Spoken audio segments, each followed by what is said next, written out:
eu já estou aqui no estúdio com a doutora Tereza La Paz, psicóloga, professora também, né? Obrigada, viu, professora, ou doutora, por estar aqui conosco hoje. Eu que agradeço, Vera, a oportunidade de estar aqui. Vocês sabem que quando eu escolhi o tema para a gente fazer o programa de hoje, eu achei que a gente tinha que conversar um pouco sobre o dia a dia. A gente tem conversado sobre possibilidades, sobre política, sobre o momento difícil que a gente está atravessando no nosso país. E aí eu falei, não, peraí, vamos falar um pouquinho da gente, porque toda mudança passa pela gente. E a gente não tem uma célula mais importante do que a família. E a família, doutora, como todo mundo sabe, é a melhor coisa da vida, ao mesmo tempo é a coisa mais complicada da vida, no sentido do crescimento harmonioso entre os seres humanos, né? E, baseado nisso, eu queria que a senhora falasse um pouco sobre essa questão da transição da família como núcleo, aonde o respeito, a hierarquia, de uma certa forma, era muito mais acentuado, e a família de hoje. E no que isso piorou no sentido da qualidade de vida desses seres humanos que convivem de uma maneira tão intrínseca nessa vida? Olha, a família ela é a base de tudo, né? As crianças, o adolescente aprende com os exemplos, essa é a verdade. Mais do que o direcionamento, e sim o exemplo. E hoje o que eu vejo assim, porque os pais hoje são muito ocupados e muitos lares estão divididos, né? Os filhos com a mãe ou os filhos com o pai. Ou então a tal da guarda compartilhada, sim, que na maioria das vezes é um pouco complicada, não é, doutora? Sim, eu atendo até adolescentes que têm a guarda compartilhada desde pequenininho e dá certo, porque o que eu percebo é o seguinte, a única diferença é que quando está com a mãe existe uma aproximação maior. E quando está com o pai, há mais atrito, há mais conflito. Por quê? Porque o pai é aquele que quer impor. E hoje o adolescente, a criança não aceita mais essa educação imposta. Mas também não tem a questão aí, nessa linha, de que a visão do pai para a educação do filho, ela também faz falta, por uma questão de estabelecer melhor os limites. Você pode ir até onde... Sim, mas o caso é o que está acontecendo o seguinte, impõe e não senta com a criança ou com o adolescente para conversar, porque o diálogo hoje é o essencial dentro de uma família. Explicar o porquê do não. Eu estou falando não por causa disso, disso, disso. Entendeu? E hoje os pais não têm essa paciência e essa tolerância de sentar e dialogar com seus filhos. Nesse ponto entra também o que você falou, o exemplo. Sim. Isso é, assim, básico. Sim, postura, porque às vezes os pais exigem algo do filho, mas ele faz ao contrário. Ele não tem atitude. Como isso acontece hoje, cada vez mais, é o que a gente está assistindo no mundo atual. Você atende muitos casos em que é só o adolescente, ou o pai, mãe e a criança, ou o adolescente, para poder tentar harmonizar tudo isso? Isso Sim, tem acontecido? Tem. Eu atendo, por exemplo, vem a mãe, às vezes traz o adolescente, aí eu vendo a necessidade, eu trago os pais para ajustar, para aconselhar como lidar com esse filho, sentar, para colocar o diálogo ali entre eles. Isso também entre casais? Entre casais. Casais, há 14 anos, eu trabalho muito com casais. Até hoje, só 2 se separaram, porque o amor tinha acabado. Quando o amor existe, a gente consegue reconstruir a relação. Sim. É, porque é complicado, está muito fácil hoje isso, é preciso que haja um querer dos dois lados para isso acompanhar, né? Ô, Tereza, é mais a mulher ou é mais o homem que procura essa possibilidade de diálogo para não haver um rompimento na relação? Hoje são os dois. Os dois? Os dois. Tanto a parte feminina, ela vem procurar como a parte masculina também. Hoje eles buscam muito. Só que, às vezes, um pouquinho tarde. As pessoas demoram para pedir socorro. Eu tive 2 casos últimos que os rapazes que vieram pedir socorro, mas elas nem quiseram vir, porque para elas já tinha acabado. E hoje são os mais jovens ou os mais maduros que procuram esse tipo de aconselhamento? Na faixa dos 40. Meia é aí. Essa faixa de 30 a 40 anos, 45, procuram bastante. Porque a gente tem um dito popular, né, que fala que tem a crise dos 7, a crise dos 14. Hoje é a crise dos 3. Hoje é a crise... Tá menor o tempo. Né? Tá tudo mais rápido, isso também está acontecendo, né? Sim, porque a crise hoje está vindo mais cedo, porque eles passam a conviver mais cedo juntos. Vão morar juntos. Já tem todo esse processo que antecipa o processo. O namoro hoje é diferente do namoro de 20, Qual que é a 30 diferença? Anos. É que hoje eles já se relacionam intimamente, já quase que de imediato. Há 20 anos atrás isso era mais difícil. Isso não acontecia. Não. Na sua opinião, Tereza, isso é melhor ou pior? Hoje, os casais se conhecem daí ou no mesmo dia ou daí uma semana já estão transando, né? Eu vejo assim como uma naturalidade do tempo, né? Eu acho que o tempo levou a isso. Desde que seja um relacionamento saudável, verdadeiro, leal, eu não vejo nenhum problema. Tereza, e você, dentro da ótica do uso de drogas, o vício em celular ou computador, jogos, você diria que isso é uma praga desse século e que tem jeito de você consertar dentro da sua própria casa? Eu acho que as pessoas perderam um pouco o limite. Então, o que está faltando é ela saber separar o quando estar perto da pessoa, ter um diálogo, porque numa família, num relacionamento, é importante essa aproximação. Precisa ter afetuosidade, carinho, cumplicidade. E quando as pessoas têm o vício, elas não percebem, elas ficam alienadas ao vício e não percebem que estão longe da pessoa que elas mais amam. E isso é uma chave que só abre uma porta que só abre por dentro, né? Sim. Você tem que conquistar, você não pode obrigar. Sim, porque no meu tratamento, eu coloco horas para a pessoa parar de usar o computador, de jogar um jogo, para ele se disciplinando dentro disso, quando ele já perdeu os limites. E a questão que nós falamos agora há pouco, de que cada vez mais, hoje em dia, os casais se separam, e aí tem aquela questão do conflito entre o modus vivendi da mãe, o modus vivendi do pai, e aí começa a acontecer aquele jogo, né? A criança, o adolescente joga. O que fazer nessas situações, Tereza? O que precisa ser feito nessas situações é os pais não competirem, porque existe a competição. Eu sou melhor que teu pai, ou eu sou melhor que sua mãe. Isso, num relacionamento de pai e filhos, não pode haver essa competitividade entre os pais, porque nenhum é melhor que o outro. Os dois são importantes na vida do filho. E se o filho percebe isso, ele vai usar o ponto fraco.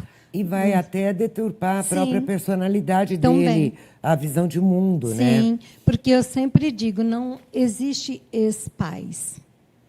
Com certeza. Então, a partir do momento que você tem um filho, independente de estar com sua esposa ou não, você continua pai e você continua mãe. Então, é muito importante os pais não fazerem esse jogo que o pai é um cafajeste, que ele fez isso. Não, é pai, o filho ama o pai. Então, a gente tem que ver o melhor que cada um tem. Mesmo, né? Isso. Eu já tive muitos jovens que veio e não aceitavam o pai. E aí, todo o trabalho feito na terapia, eu fui mostrando assim, que o pai amava ele. e que ele também amava o pai, que ele não poderia mentir para ele mesmo que esse sentimento não existia dentro dele. E quando eles se deparam a isso, o relacionamento deles melhora muito. Nós estamos falando de terapia de casais no sentido da melhoria da convivência do casal, Sim. da reestruturação do casamento. Nesses casos, seria sábio se o casal pouparia o filho, né, de tanto sofrimento, se o casal, mesmo separado, buscasse o diálogo, mesmo que através de uma terapia, para conduzir a educação compartilhada, né? Porque o que acontece... Você tem alguns casos assim? Sim, já tive muitos. Porque o que acontece, Vera, é o seguinte, a pessoa vive lá 25 anos juntos, depois eles viram inimigos. Então, eu sempre digo isso, que numa psicoterapia de casal, eu sempre digo, olha, a terapia vai unir ou vai separar, mas vão continuar amigos. Porque como você pode conviver com uma pessoa mais de 20 anos e depois se tornarem inimigos? E os filhos ficam naquele fogo cruzado. Isso não pode. Não pode, não deveria, Não deveria. mas isso acontece muito mais do que a gente desejaria. Sim, sim, e os filhos se revoltam. Daí vem aquela coisa da droga, da busca de alternativas para porque os filhos superar. Eles se sentem abandonados. A síndrome do abandono é muito grande. E, às vezes, dentro do lar que os pais estão presentes. Então, eu sempre digo, hoje os pais estão preocupados em trazer o sustento para dentro de casa, mas o filho, o que ele quer é se sentir amado, se sentir acolhido, independente se os pais moram na mesma casa. Tomara que quem está assistindo o nosso programa hoje consiga usar isso que nós estamos falando como um estímulo para prevenir e não ter depois que remediar. Porque tem uma frase daquele livro Quem Ama Educa, do Samitiba, que eu gosto muito. Para mim é a essência do livro dele, que fala que faz parte da educação dos 8 aos 80 o tripé de coerência, persistência e consequência. Esse tripé, quando ele não funciona, o ideal é buscar ajuda antes que desmonte, Eu né? sempre explico assim para os meus pacientes. Surge uma situação que ela emerge, né? Essa situação ela gera um pensamento na sua mente, esse pensamento gera um sentimento, esse sentimento gera um desejo, e esse desejo gera uma ação, e essa ação uma consequência.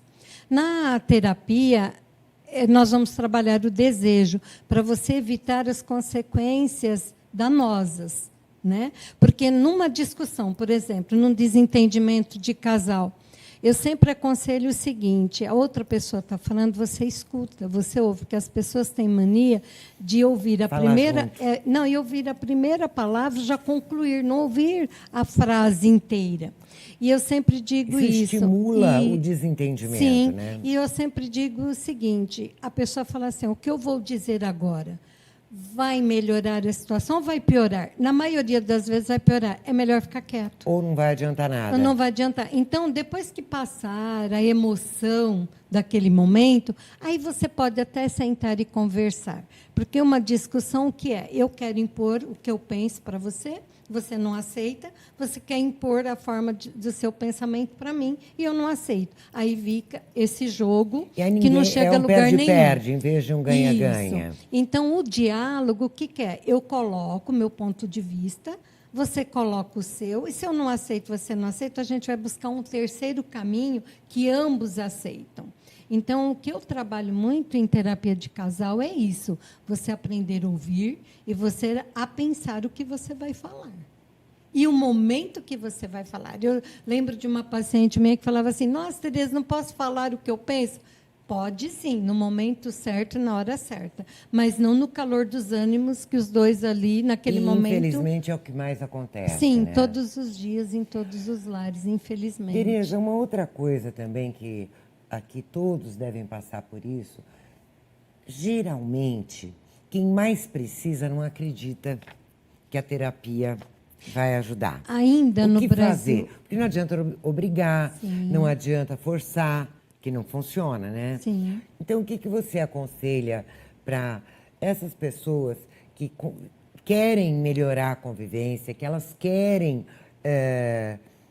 dar um passo à frente, mas a outra parte que, no caso, está causando tudo isso e precisaria de um auxílio, essa parte se recusa a ir. Qual seria o melhor meio de conduzir essa situação? Talvez aquela que sente a mais necessidade, ela buscar uma ajuda e depois o parceiro, vendo a melhoria dela, ele vem também. Essa é sempre a melhor solução. Sempre a melhor solução. Porque é difícil os dois, nenhum querer. Sempre tem um que só que fala assim, eu só vou se você for. Aí, não. Então, se você acha que você pode vir, até eu estou com um caso, agora no momento, que ela vivia em pé de guerra com o marido, ela veio, aí eu falei, olha, nós não mudamos o outro, mas a nossa mudança gera mudança no outro. Isso que é o nosso muitas comportamento. Vezes, sozinho, o casal não consegue não consegue enxergar que isso é possível, né? Sim, e ela vê assim, o quanto já mudou no lar dela sem ela falar nada. O marido nem sabe que ela está vindo na terapia. Tereza, em média, claro que a gente entende que cada caso é um caso e que não existe uma regra geral. Mas, geralmente, quanto tempo de terapia? Porque existe um preconceito tanto com psiquiatra como com psicóloga. Ah, você começa aí você nunca mais sai.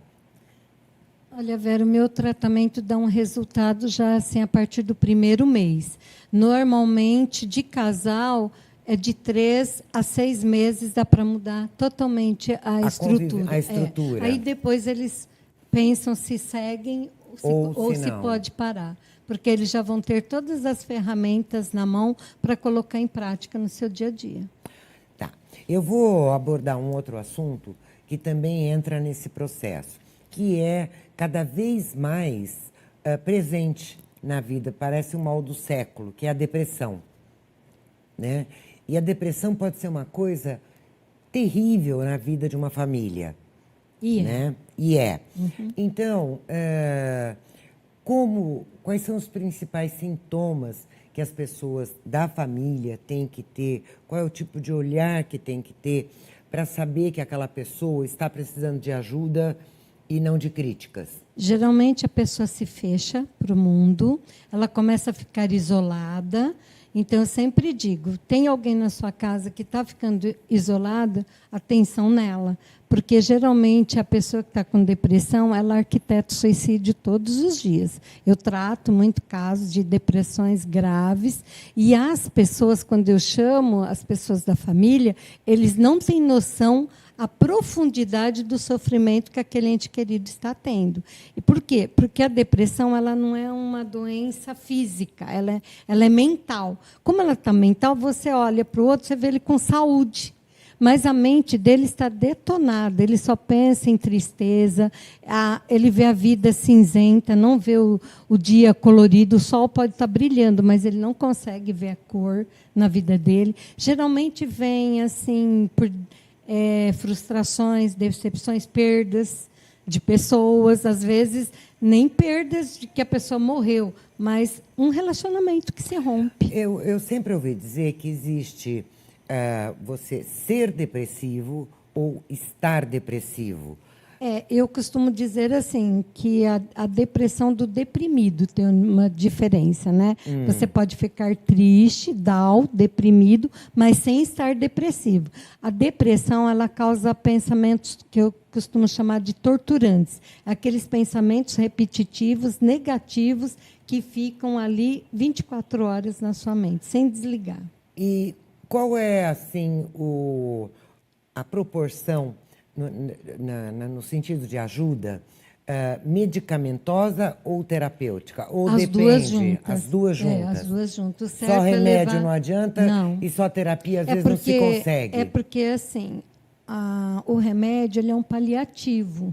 Né? A pessoa ela tem que aprender a enfrentar as adversidades da vida. Então, a pessoa que entra muito na depressão, ela não tem essa força de enfrentamento. Então, é na terapia, ela se O remédio, autoconhecendo, ele ajuda, mas aí tem que aprender a... Isso, porque senão ele se torna dependente do medicamento por E nas anos. crianças, os sintomas que tem que se atentar são os mesmos? Também, eles se isolam. É que hoje, como eles ficam muito no celular, muito no videogame, os pais não percebem que eles estão se isolando. Precisa ficar estar muito atento. Então, é prestar atenção no comportamento do seu filho. Ele muda.